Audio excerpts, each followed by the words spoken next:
any child who is going through emotional issues or behavioral issues, when you take this child to a play therapist, the sessions will be divided into different zones.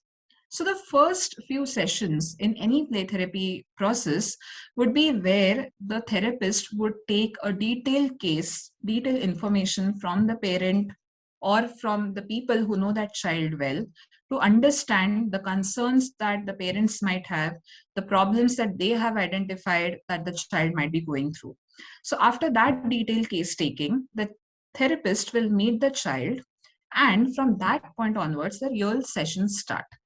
So during the sessions, first 3 to 4 sessions could be anywhere where the therapist would want to build up a rapport with the child, which is very crucial for the entire play therapy process.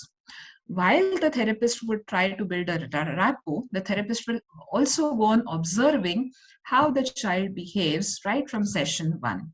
So what does the child do when the child is separated from the parents and taken into the therapy session room? How long how long time would he take to get comfortable in the new situation or new environment? The play therapist would also keep on observing what kind of toys the child selects, how he's going to play with the toys, how long he plays with the toys, what he does to the toys, how much involvement he shows with the therapist, how much does the child will involve the therapist. All these are observations that the play therapist will start making and make notes about that. While that is being done, the therapist will also try to identify and connect the play of the child and the observations from the play of the child with the data that has been already gathered from the parents to arrive at a complete problem understanding of the child. So once that is done within first few sessions, then a proper intervention plan for the child is formed. Now, the most interesting thing about play therapy is that in the first few sessions itself, the therapeutic process has already started for the child even before the therapist has planned any intervention plan. This is because the very inherent nature of play therapy is such that the unconditional, non-judgmental, free environment which the child gets itself acts as a therapeutic aspect. So the therapeutic aspect or the improvement in the child can start even before we form a plan for the child. But after the plan is formed, the therapist might start using various other techniques along with the child, seeing his comfort, collaborating with the child, allowing the child to make conscious choices in the play therapy room, and go ahead and try to resolve the conflicts and the emotional and behavioral problems that the therapist sees within the child.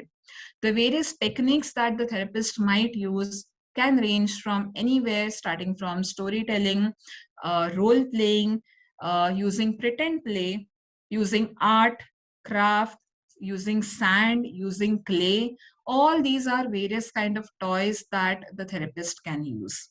In fact, many times when we set up the therapy room for the child, it is a mix of different kinds of toys. So we have expressive toys, we have pretend play toys, such as we have pretend play sets, like for example, Doctor set or kitchen set. We have these kind of puppets, we have soft toys. We keep other expressive play therapy materials such as sand, clay, painting sets, papers, craft materials, and a lot of other things. So the child has freedom to utilize them. And once a bond is formed with the child, the play therapist can take a little bit of more lead and try to facilitate the entire process, where the therapist will attempt to see to it that the child develops better emotional strategies, coping strategies, and also try to address the problems that the child is facing. So in short, play therapy process is very dynamic. It can be either ways, where a child takes complete control, and at times it could be where a therapist can decide some things for the child, see to it that the child is okay, and apply that so that the therapist is able to achieve the goals of making the child emotionally and behaviorally much more stable.